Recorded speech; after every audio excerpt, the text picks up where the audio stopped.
I'm Dr. Vivek Rana, Senior Consultant and Associate Professor of Medicine at Dr. B.S. Ambedkar Hospital and Medical College. As you are aware, there is a pandemic which is sweeping across the country, and we are left with no choice but to take help of doctors, especially resident doctors, who are from other departments like ophthalmology, ENT, skin, and basically these doctors are trained in a different specialty.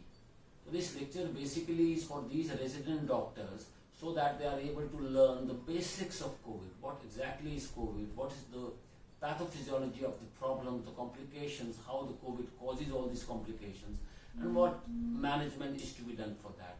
So this is not a very exhaustive or a very detailed lecture, but it just tells us about the basics of COVID management. So I'll just be starting with my lecture. COVID basically, if you see the disease course or the progression of the disease, can be divided into two phases. The phase one is the replicative phase. When the virus replicates, it divides, it multiplies. This phase usually lasts for around 1 to 5 to 7 days, and the patients usually in this phase present to you with symptoms of typical URI. So normally zukham khansi hame hota hai. They present with these symptoms like cough, fever, running nose, malaise, body ache, and sometimes they can present to us with diarrhea, with loose stools.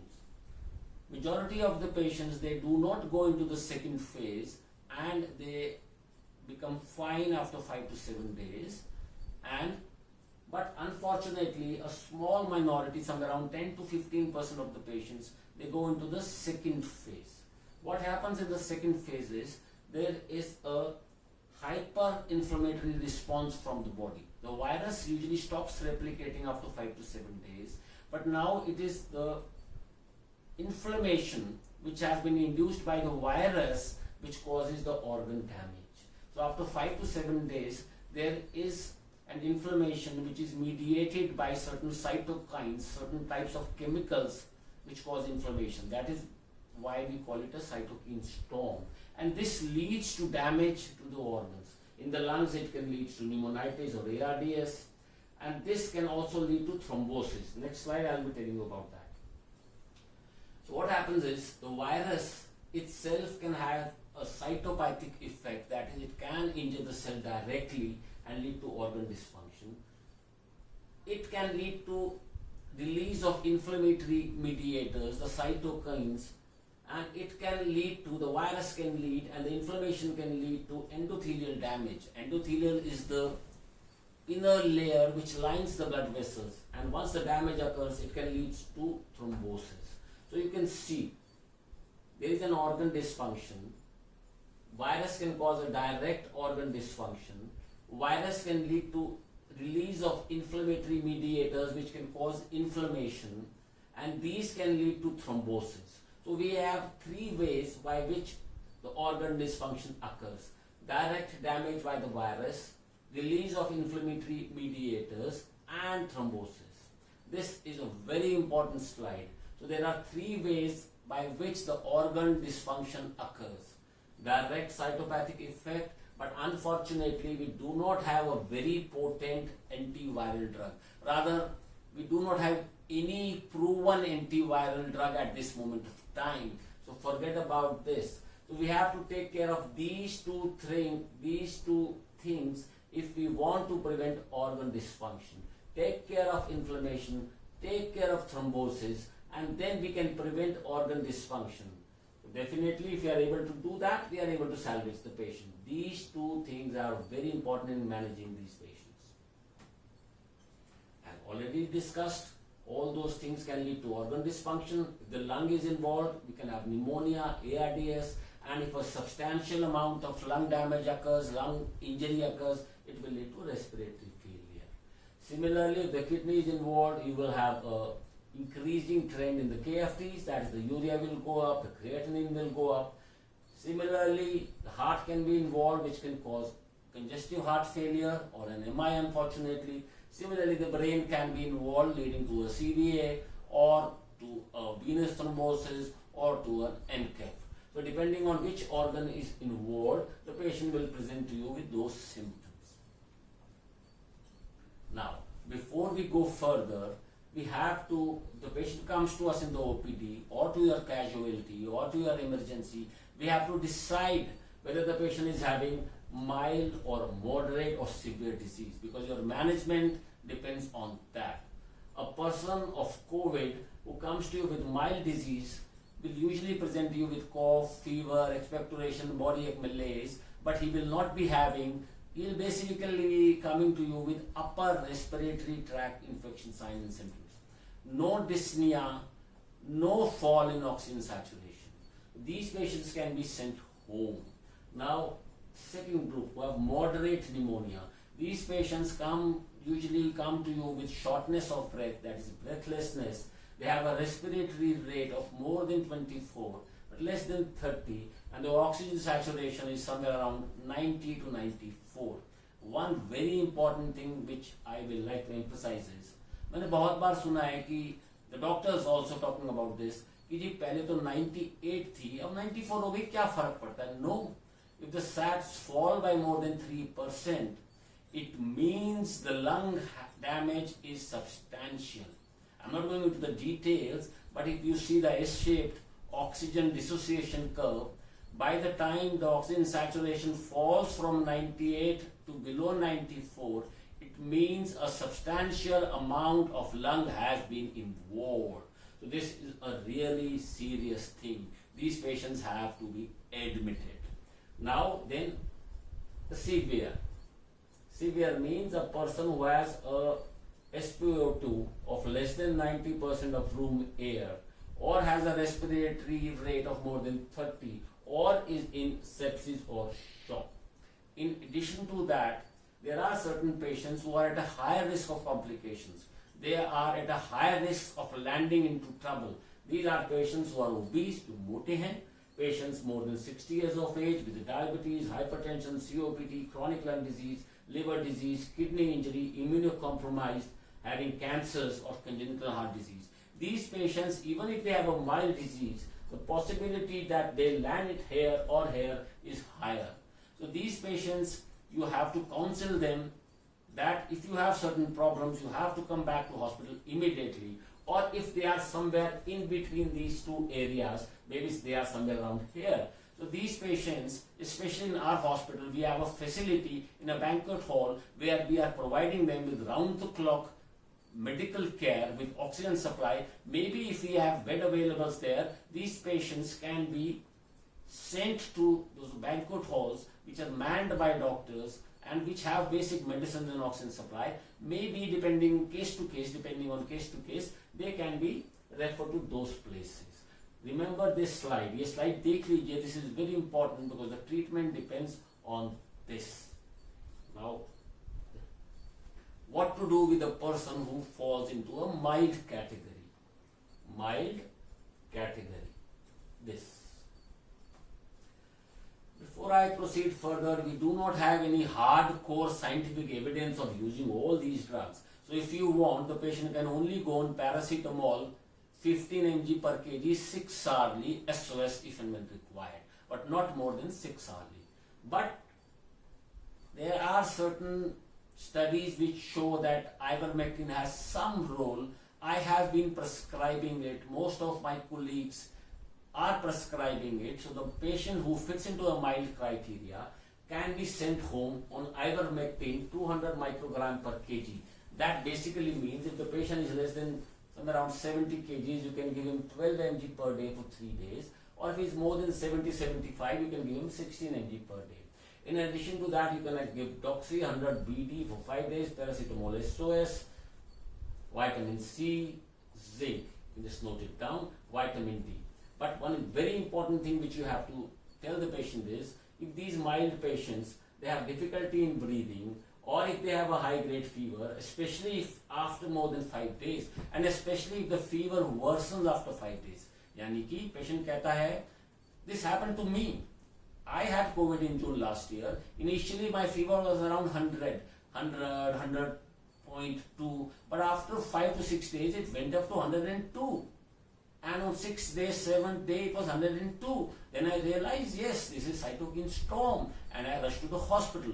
So especially if the patient has a problem or a fever which worsens after day 5, it means he is going into cytokine storm. So if these patients have these problems, the SATs fall by more than 3 or below 94, these patients should come back to the hospital so the doctor can reassess them and decide whether they should be admitted or not. And systemic steroids are not to be given. Why? Because as already discussed, initial 5 to 7 days are the replicative phase when the virus is replicating. And if you give them steroids, it will lead to immunosuppression, and further they'll increase viral replication. So do not use steroids in first 5 days. Sorry, they should have been here. Especially if the patient has worsening of symptoms after 5 days, inhalational steroids, budesonide 800 mg can be given twice a day. It can be given even earlier. So for mild disease, this is the treatment which usually me and my colleagues are following, though unfortunately we do not have a hardcore evidence for their efficacy, but it is safe and majority of the people are using it. But if the patient has these problems, you should come back to the hospital immediately. Now what to do with the moderate patients?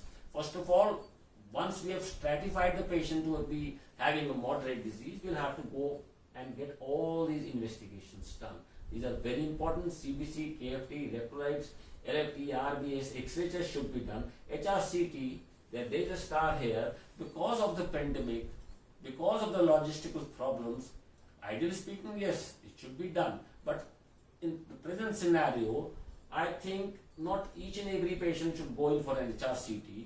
I think the resident doctor, especially if he is not from medicine department or anesthesia, he should consult his senior, a senior resident from the medicine department or a consultant, and let them decide whether an HRCT is required or not. But he should be doing all these investigations, and they are available in our hospital.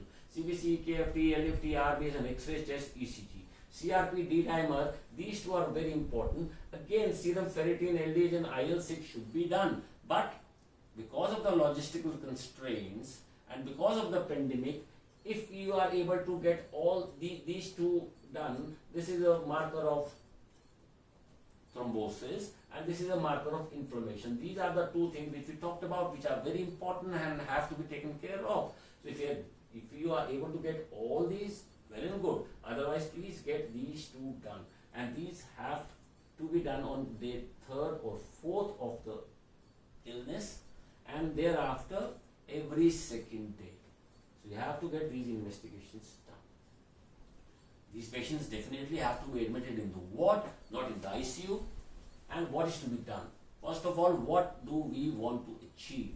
Majority of these patients will be coming to us with a respiratory failure. Not majority, I will say more than 95% of the patients will be coming to us with a fall in oxygen sats. What is to be done? This is our aim, to maintain an oxygen saturation of around 92 to 96%. In patients who are a known patient of COPD, because usually they have a low sat even during their baseline. So in these patients, a sat of around 88 to 92% is required. Now, that slide which we talked about, the pathogenesis, there are two things which have to be taken care of. The inflammation and the thrombosis, the hypercoagulable state. These are the two things, if you take care of, you will be able to salvage your patient. So we take care of the inflammation by giving steroids.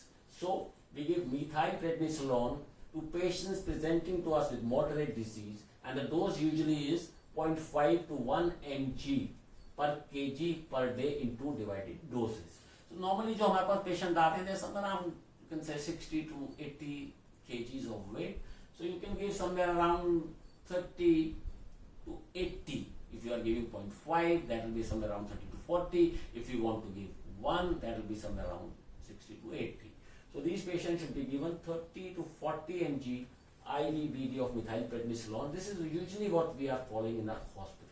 If there is an issue with this, there is a non-availability because we are having problem with the logistics. इतनी tsunami है, there is shortage of drugs. Dexamethasone is equally effective.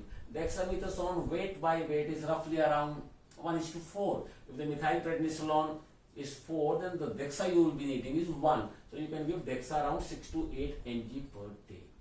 So this takes care of the inflammatory part. Then, as already discussed, the second part to be taken care of is thrombosis. So these patients should be on anticoagulants. So the anticoagulant which is available in our hospital is enoxaparin. That is, the number one leading brand is Clexane. So these patients should be on 0.5 mg per kg subcutaneous once a day. Clexane, enoxaparin, that usually turns out to be 40 mg because this is the strength which is available in our hospital, 40 and 60. So you can give them 40 mg, not give them, rather you should give them 40 mg subcutaneous once a day. One thing, before giving this, you have to check that there is no contraindication to anticoagulants. That is, they are not actively bleeding from any site. ऐसा नहीं है कि उनको हेमोप्टिसिस हो रही हो, उनको GI bleed हो रही हो, definitely it is contraindicated. Secondly, the patient should have a platelet count of above 50,000 before you give anticoagulant. Sorry, ये गलत हो गया. This is not an anticoagulant.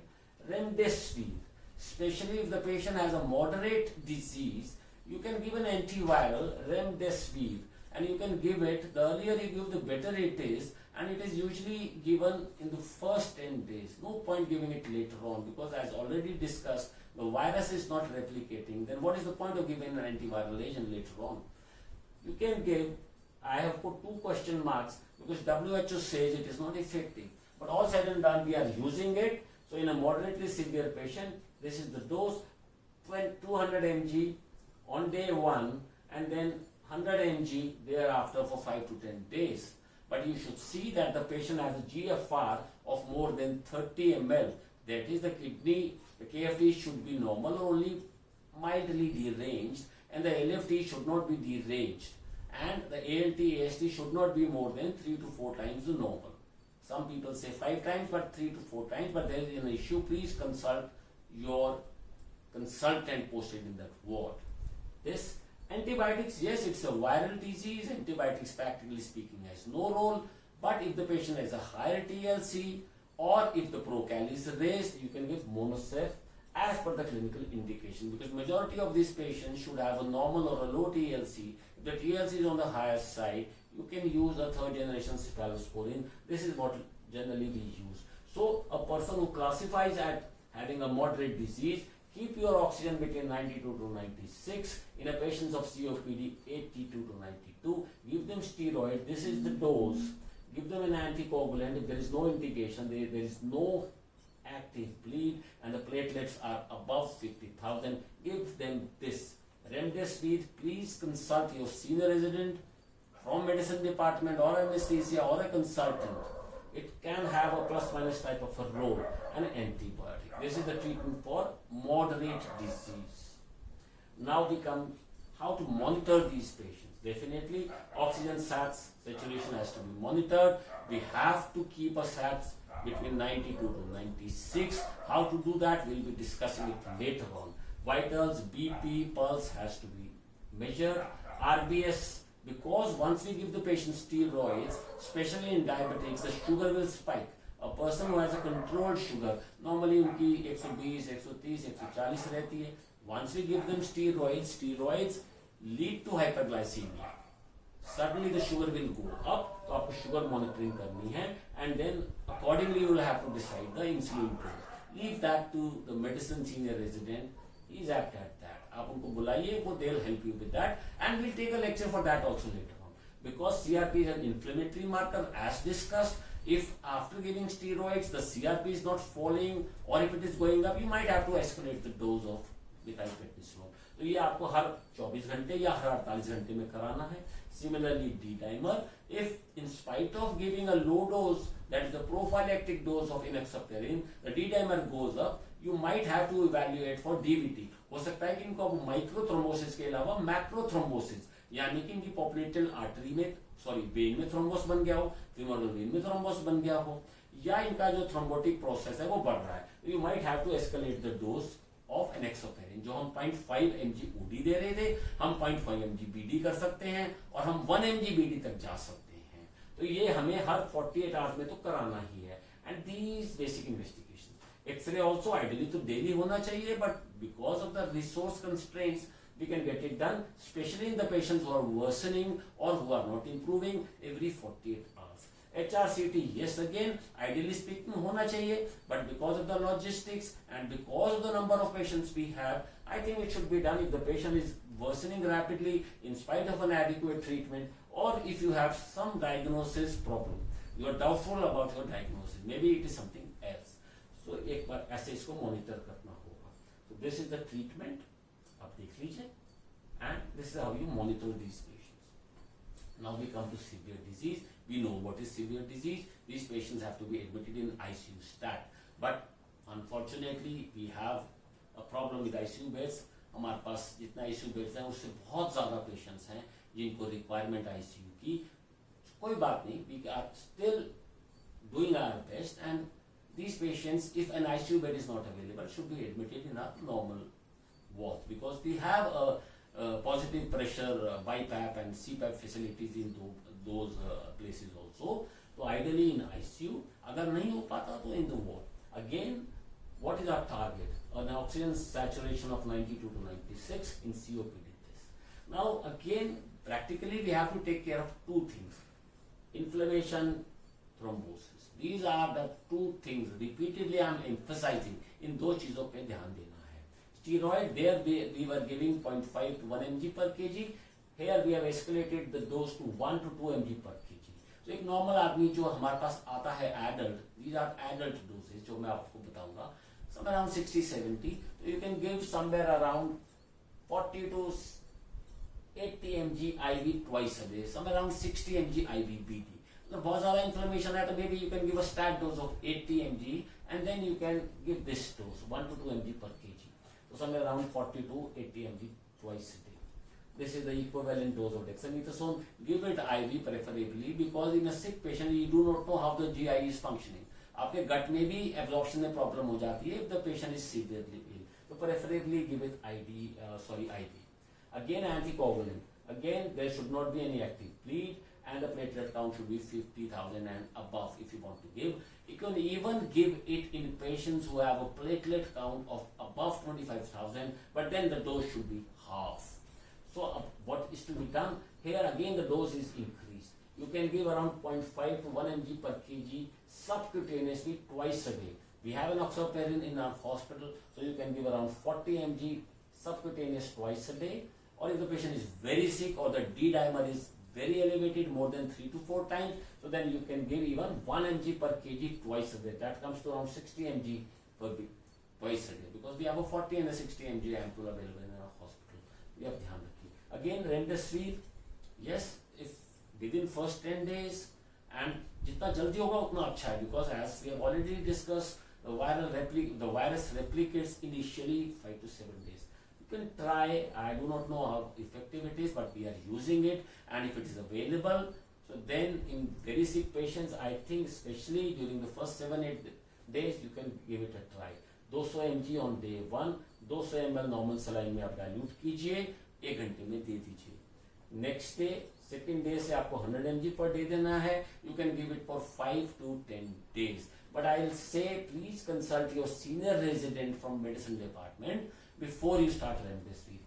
ये दोनों का आपको ध्यान रखना है, ये आप ध्यान रखिए. Again, antibiotics, it's a viral disease. Antibiotics per se have no role, but still if the TLC is high, or if you feel there is an evidence of bacterial infection, the procal is raised, or if you feel कि proper care नहीं हो पाई and patient has a bacterial infection also, then initially to start with, this is what we are doing in our hospital. I know there can be questions raised कि क्यों दे रहे हो, मोनोसेट क्यों दे रहे हो, but this is what we are following in our hospital, and this video practically is for people, the residents of our hospital. So this is what we are giving. But if you feel there is a sepsis, bacterial sepsis, or there is an evidence of bacterial infection, if and when required, we can escalate it accordingly. People so दे सकते हैं. Usually what I do is, until and unless I have a culture report, and if I feel there is a bacterial infection, which is not being controlled or handled by monoceph, that is ceftriaxone, we shift the patient to pipso, piperacillin tazobactam. Now again, these patients, you have to monitor the oxygen sats, the vitals, and these tests have to be done, and ideally these tests should be done every day or at least every 2 days. And HRCT again, if you have some problem with your diagnosis, you're not very sure, or if the patient is worsening, go for an HRCT. Ideally should be done for all patients who are sick and severely ill, but not possible in present scenario. So in these conditions you can go in for this, but get an X-ray done every day or every alternate day, and get these tests done every alternate day so that we can decide the treatment. We can modify the treatment accordingly. Now optimizing oxygen, very small, I'll just be taking a minute. What to do? This is basically for people, for residents who are not trained in internal medicine, who are not trained in critical care, because of the emergency situation they have been posted here. What to do? The aim is to maintain an oxygen saturation of around 92 to 96, in COPD patients around 82 to 92. Put the patient on nasal prongs, start with around 2 to 6 liters, start on 3, keep on increasing till you reach your target, that is around 92. If at 6 liters you are not able to come here, shift the patient to mask. Start with 5 liters, again start increasing the oxygen till he reaches here. If you are not able to achieve your target here, shift the patient to non-rebreathing mask. Start with 10 to 15 liters, start with 10, keep on increasing till the patient reaches your target. If he is not able to do that with this, you can use high flow nasal oxygen. But the problem is there is a scarcity of oxygen, and this uses a lot of oxygen. So presently I will say no, because there is a scarcity of oxygen. From here we can go here. These patients might need a pressure support if you are not able to maintain this at this level. So they will need a CPAP or a BiPAP.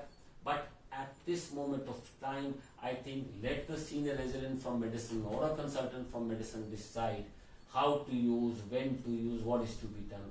And if they are not able to control it here, then here. But I think up to this level you can do it at your own. Definitely, because the patient is sick, you will have to take a consult with your medicine senior resident or your anesthesia senior resident or a consultant, whosoever is available. We have a roster for that, don't worry about that. We'll be there to guide you, help you, mentor you, no issues. You'll not be alone there. But this is basically, you should be knowing all these things. After this point, I think you should talk to your consultant or to your senior resident so that he can help you and guide you. Now, when to discharge? There are different criteria in normal times. The discharge criteria is different, but now there is an extreme shortage of beds, so we'll have to discharge the patients a bit early. But whenever there is a doubt, you feel this patient might deteriorate, but this patient is off oxygen or does not have fever, he fulfills all these criteria. So fortunately, the government has a step-down facility attached to our hospital. We have a banquet hall where we have round-the-clock doctors, where we have oxygen concentrators.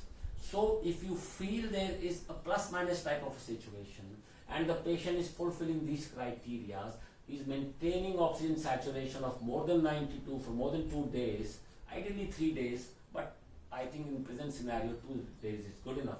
The vitals are maintained, no fever, no shortness of breath. The metabolic profile, that is the KFTs, LFTs, electrolyte sugar, is within normal or acceptable limits and does not have any other complaints or complications which preclude his discharge. In doubt, these patients can be and should be sent to the banquet hall, which is a step-down facility, which is manned by trained doctors and have oxygen facilities 24/7. So these patients either can be discharged or they can be shifted to the banquet hall, to this step-down facility, so that we have beds for more sick patients. This is also very important. Please discharge the patient whenever you feel he fulfills these criteria, so that these beds can be given, these beds can be provided to more sick patients. Either they can be discharged or they can be sent to the step down banquet facilities which have been given to us, provided by the government to us. I think this is it.